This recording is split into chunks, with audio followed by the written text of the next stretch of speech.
There's a lot of string on the table, and that's because all these toys are string toys. They either climb or descend, or climb and descend on bits of string. For instance, this one here, which is very closely allied to the pecking woodpecker, which you probably all know, and this came from, I think, Spain, flutters gently down the string and looks beautiful. Let's get him going again. I love the way those feathers flutter like that. Beautiful effect. And that was from Brazil, I think. Allows him to slide to the top and then he'll flutter on the way down. I like his expression too, he's got little beady eyes. Having got the idea of that, I then had to go myself at making ones with coins, which is this one here. All you do is get a series of pennies or whatever the coinage is, put them on a nylon cord and they'll flutter and clash gently down. Pennies from heaven, I call this. Wow. They're rotating round madly too. They're doing most extraordinary actions, some of these. It's far more subtle actions are going on than just a fluttering action. One of our woodcrafts people in England made this one of autumn leaves falling down. There's one autumn leaf, the last one perhaps of autumn, like the last rose of summer. And an artisan who I admire very much, his work from Munich, does this one here. This is a game, you're supposed to get those 3 rings, like Olympic rings, onto the little wooden, one on, and 1 out of 3. Let's try again. Here we go again. They should make it Olympic rings, shouldn't they? There should be 5 there, I feel, altogether, but never mind. And they just about, no, they missed, they missed again. Keeps missing. So that's one mechanism, it's the stick and slip motion. The second mechanism, this is one of the oldest things I've got in my collection of magic tricks. There's a ball which is apparently under my control. It'll stop and start and stop and start as I wish to. In fact, all that's happening is there's a slight kink in the hole going through the middle of it, and by tightening it, ever so slightly tightening it with my hand, I can make it stop and start, stop whenever I like. Then 2 other versions the magicians invented, this one here, very old one, and this one here, a Japanese meat production, start off apparently not able to be controlled. However hard I hold the string, it won't actually stop anywhere. But when you surreptitiously push that little bit in there like that, click, the other way up I think, click, that's right. And now, when your friend or your victim tries it, there's no control of it. Regardless of how tight I'm holding it, I cannot stop it from sliding up and down. There's no control over it. But when you push the bit of string in at a certain angle, it'll click and then it's under control again and you can stop it and start it, stop it and start it, just by tightening or releasing your 2 arms.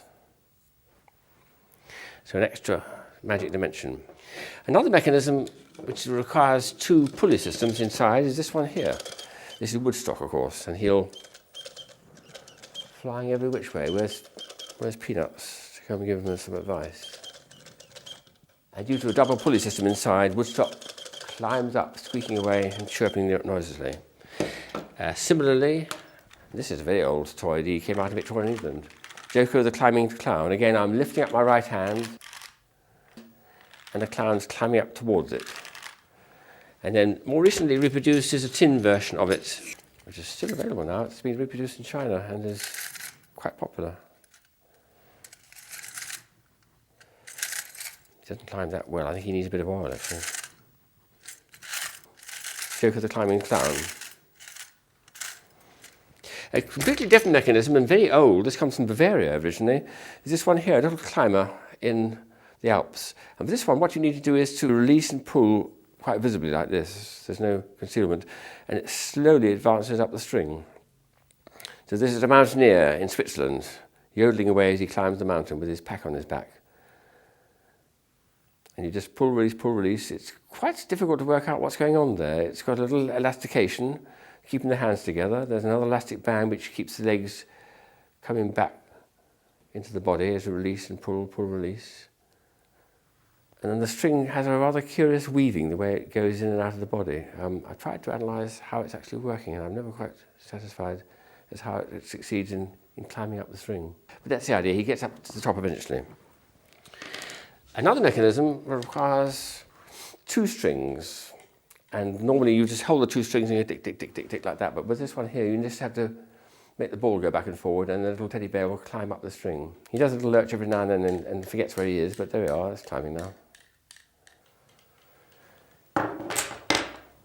This little creature, an awful looking spider, battery operated of course, when I turn it on and talk very softly to it, nothing happens. I need to talk very, oh my goodness me, very loudly I was about to say. He drops down and very slowly climbs up the web again. That's a nice idea because it shows exactly what happens in nature. When spiders are frightened, they drop down ever so quickly on a long web to escape from the danger. And then when you reach the top again, well, we'll turn him off for now, but I like the idea very much. And one more here as a little clown, which I was involved with its construction, floating in the air.